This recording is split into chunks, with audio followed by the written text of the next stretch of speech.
I now want to turn to syndicated radio host Michael Medved. Michael, thanks for coming on.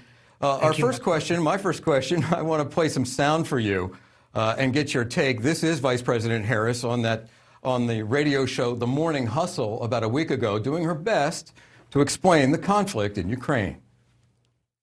Ukraine is a country in Europe. It exists next to another country called Russia. Russia is a bigger country. Russia is a powerful country. Russia decided to invade a smaller country called Ukraine. So basically, that's wrong. Okay.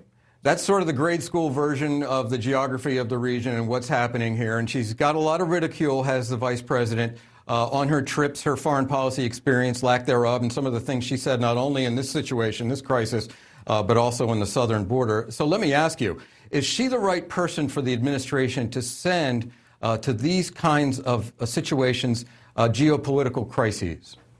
No, and for many reasons. But one of them, the clip that you used, she was asked to sort of break it down for people who are not sophisticated. But what it shows is she believes the American people are idiots, that we have the minds of kindergartners.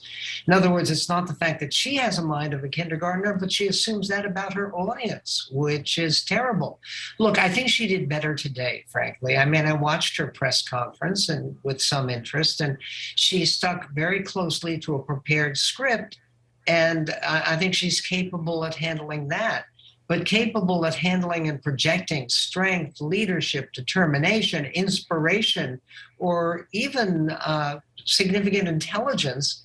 This seems to be beyond the vice president's capacities. And I do believe that there are many people involved with the Biden administration who may be questioning the deputization of her for key crisis points around the world. Okay, yeah. Okay, I want to make a quick pivot here to the Russian disinformation coming from the Kremlin. Take a listen to this mashup we made.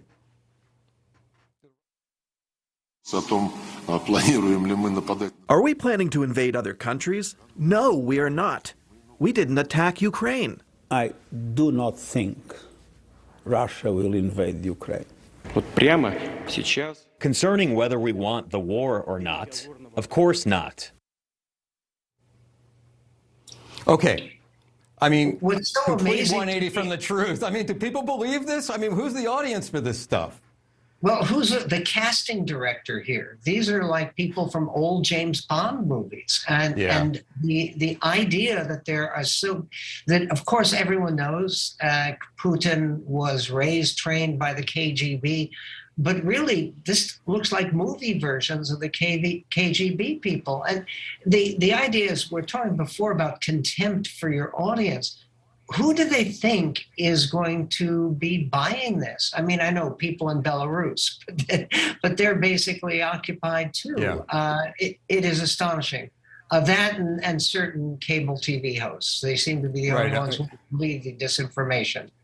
It's like, who are you going to believe, me or your lying eyes? The horror in the pictures that we've seen coming out of Ukraine. So one more thing. We've seen just recently, you probably saw this, Russian troops boldly waving a Soviet flag in Ukraine. This was really something that really flew in the face of some of the justifications that Vladimir Putin himself gave for invading Ukraine. So is the U.S. going to respond to these provocations, or is this sort of what's been phrased tepid fear on the part of the United States, or is it more like prudence on the part of the United States not to take the bait? Well, look, it's very, very complicated. The one thing is there's a basic principle of warfare or judo, which is, of course, the favorite sport of President Putin, which is if your opponent is in the process of destroying himself or herself, don't interfere. Let them do it. And the problem there is, unfortunately, the people of Ukraine and the suffering that is going on. But this display of old Soviet Union flags, this makes it very clear what the real war aim is. The real war aim is to, quote, make Russia great again, and to try to get back to the idea when there were 15 Soviet socialist republics, virtually all of which have now broken away. And the people of Ukraine don't want to go back to the bad old days of the Soviet Union. Right. Okay, syndicated radio host Michael Medved, thank you very much for joining us tonight. Thank you for watching. Click the red subscribe button below so you can get more of NewsNation's fact-driven, unbiased coverage.